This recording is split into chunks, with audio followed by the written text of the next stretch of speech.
Hey folks, Chief Meteorologist Tim Pandages here with you again. I've got some updates to share with you in regard to our tornado watch. Now, they have shaved it off to the west, but they've also expanded, or the timing of it, I should say, until 11 o'clock. So adding an additional 2 hours to that tornado watch for most of Hampton Roads. Now, so far, we have not seen a single tornado warning out there, thankfully. It's really just been a gusty wind threat, straight line winds with our cold front that's currently moving through the area. You can really see where that is lined up along the very narrow band of extremely heavy rain that stretches from Tappahannock through Williamsburg, through Hampton, down to the west of Norfolk and Portsmouth, and to the west of Elizabeth City. This is going to continue on in position off to the east, bringing with it heavy rain and continued threats for gusty winds in excess of 60 miles an hour. We do have 3 ongoing severe thunderstorm warnings, one that does encompass Norfolk and Portsmouth, as well as Hampton, Chesapeake, Newport News,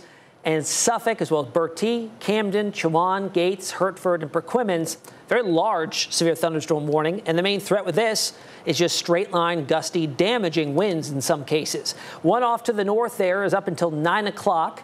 And this is for Hampton, Newport News, Poquoson, and Suffolk. Again, straight line winds. And another one encompassing Williamsburg, James City County. This one is up for another 6 minutes until 9 o'clock tonight.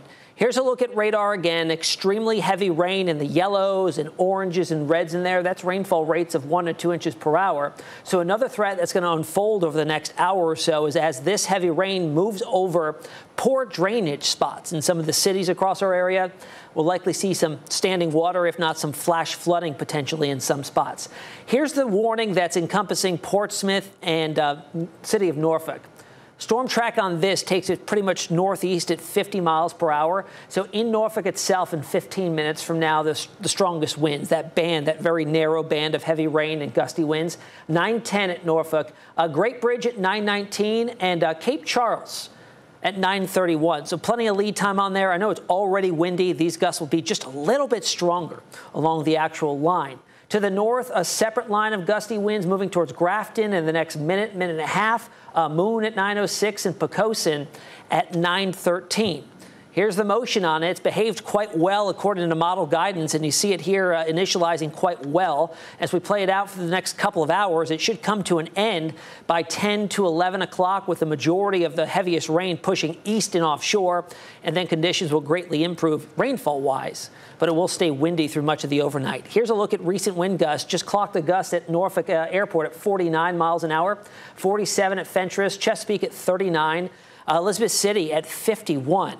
Peak gusts today were much higher than that, 64 at Virginia Beach, up to 60 miles an hour earlier in Elizabeth City, 54 out at Norfolk. Now, winds gusting still strong over the next several hours. Then they shift direction as that front passes east out of the west to eventually southwest, staying breezy overnight and into the day tomorrow. We'll see again if conditions warrant. Until then, we'll send you back over to programming.